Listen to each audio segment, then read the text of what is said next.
In this project 3 of chapter 5, we will be discussing advanced concept other than the structural cases which we discussed earlier.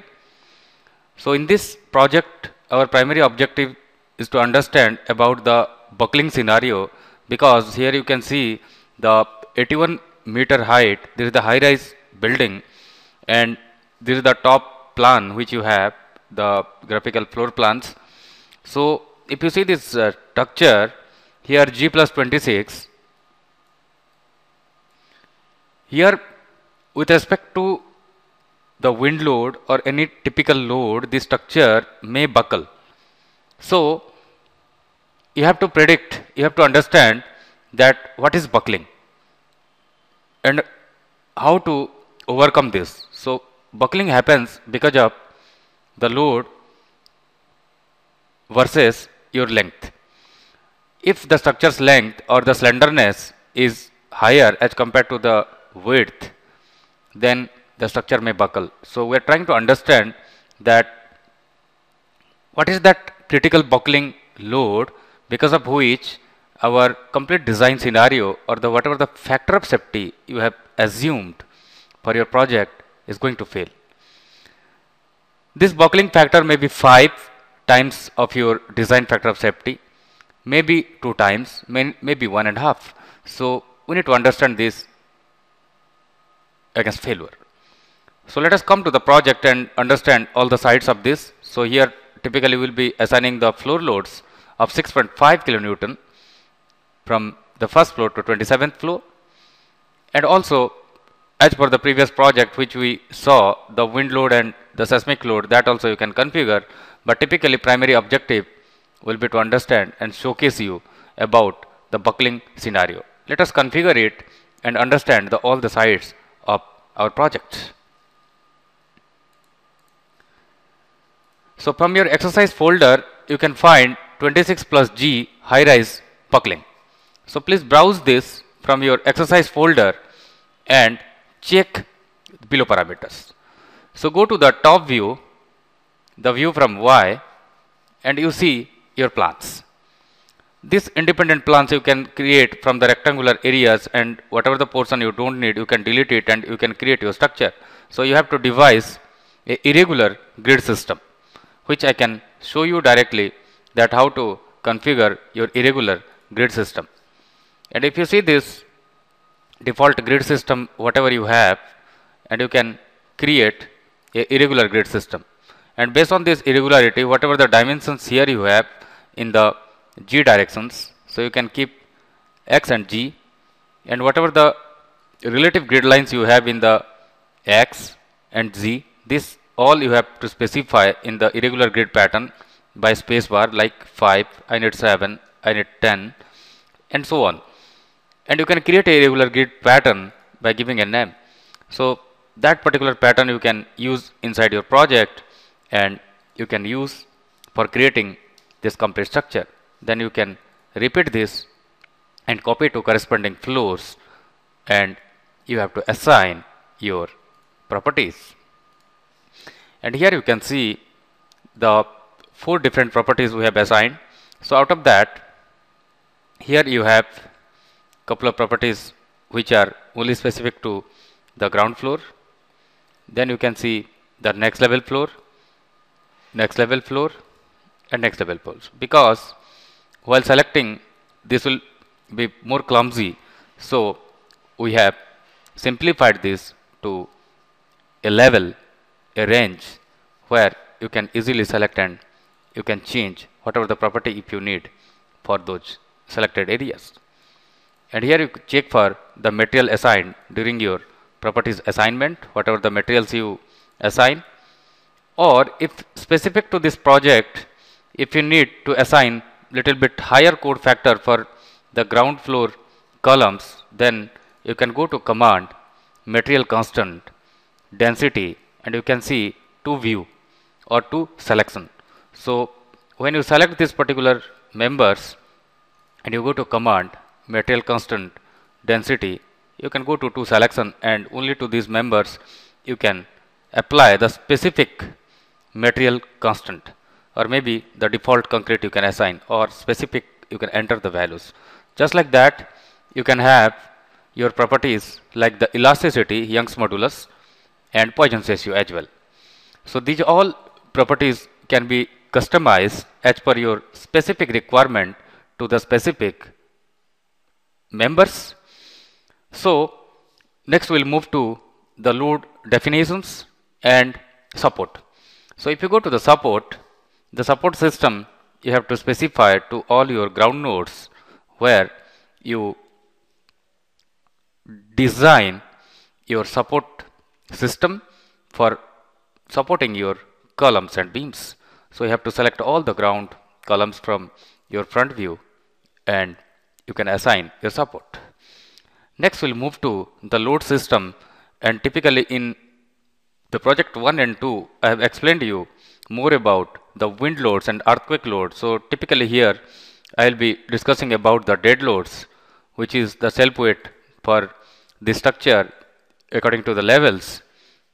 Here you can see.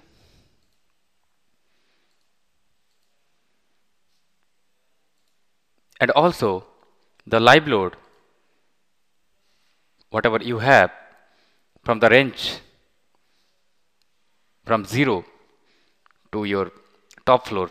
And in the top floor, I have not included here, you can see the till 78. 78 plus 3 is 81. The total height is 81. So here we have given a parapet load for this top area. So which is -6, and rest of all the floor load we have calculated -12. So based on that, you can assign all the properties to your structure and you can just review it. And whatever the output computations you need for that, you can do some groundwork.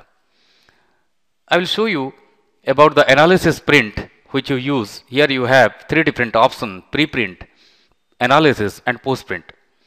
If you go to preprint and here you go to define commands, here you can compute or include all the member informations like joint coordinate,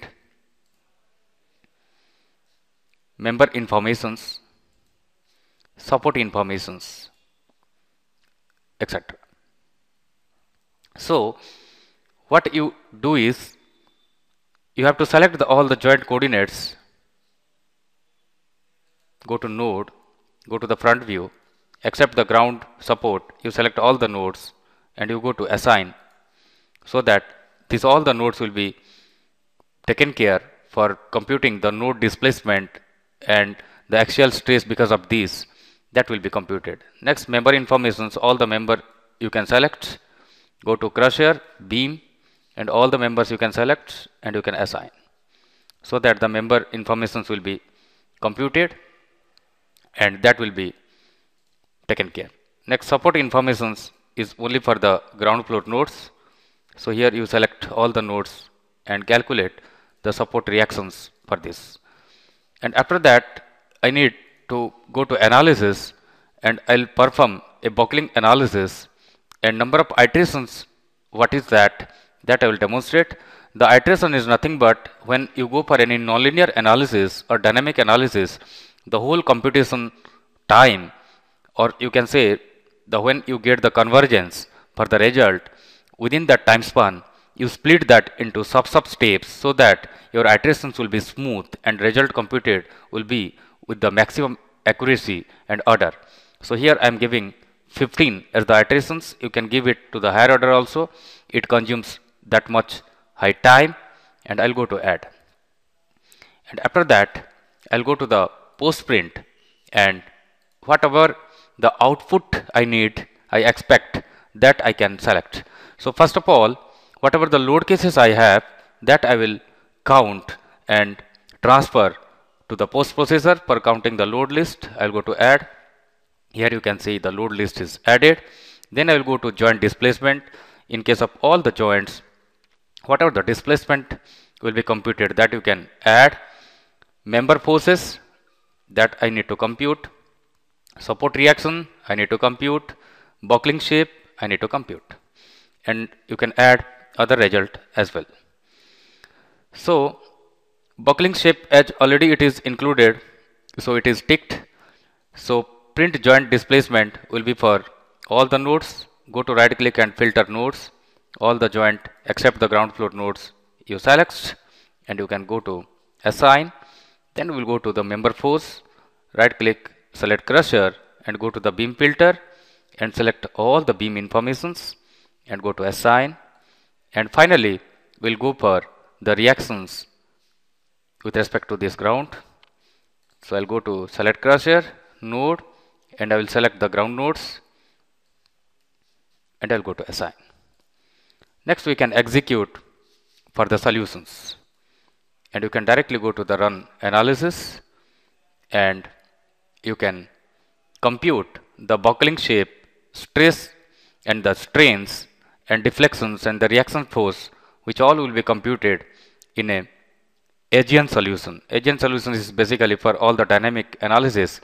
You compute the post processor and you can see the equations, how many are building, that you can see, and the soft space and the soft steps AGN solution started, and that will be computed. So whatever the 15 steps you have given, so it will start with 0. So here you can see the steps number are 16. So 16 steps will be divided and the result will be computed, and all the equations at the granular level with respect to your node and the equilibrium conditions will be computed. I'll go to post processor mode and go to done, and I'll go to the isometric view, and here you can see the buckling. So different buckling shapes you can see. So the first factor is 1.63. So if whatever the load you have applied, that will be multiplied by 1.6 times, the structure will buckle like the one is shown here. Next you can see what is the shape because of this load, what is the shape because of this load, what is the shape because of this load, you can see. And you can see from different views, this is twisted because of this load and because of this load. So you can directly find out the buckling shapes corresponding to these different buckling factors, and corresponding to different load you can see the deflection and rotations also. So other than that, I'll show you about the node, the reactions with respect to all the point, what all reactions force you have, that I will show you specific to this. Over all the points, those are computed, and you can find out the reaction forces. So you can zoom this particular specific areas and you can find out. So here you have different rotations, and you can also find out the reactions force with respect to your ground, because lots of nodes are there. So what we can do is, here directly you can see the summary and you can see corresponding to each node. What about the dead load case, because of which is resulting live load cases? You can see the kilonewton horizontal, vertical and other directional loads and moment also. And also you can find the displacement over the different point. You can scroll down and you can see the displacement, this much mm maximum you are getting, and you can get for all the corresponding nodes, and you can get in the detailed report. And also you can go to the animations and you can see this, and you can find the beam results, the BM diagram. So specific to these nodes, and here you can see the bending moment, axial force and bending moment corresponding to each member, and shear force with respect to each member also will be computed. So whatever the factor of safety you have for this structure, and whatever the maximum stress developed corresponding to that structure will be the deciding factor. So whatever the members yielding stress you have, when you equate with respect to the developed stress, that may be bending, axial or shear, whatever the maximum amount you are getting, you can get the factor of safety for that member. So you can see the graphs. When you select a particular member, you can see the corresponding bending moment and shear force. So any particular member, that may be vertical member or horizontal member, you can see. So I'll go to select cursor and beam. You can select the particular beams and you can find out the response because of that.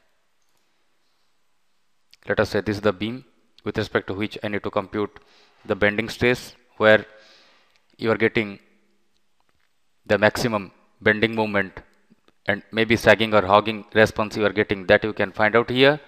And also the shear force diagram you can find. And other than that, you can get the animations. I'll go to the deflections and you can go for the frame per second. You can increase it and you can go to apply. And you can see the structure's response because of that.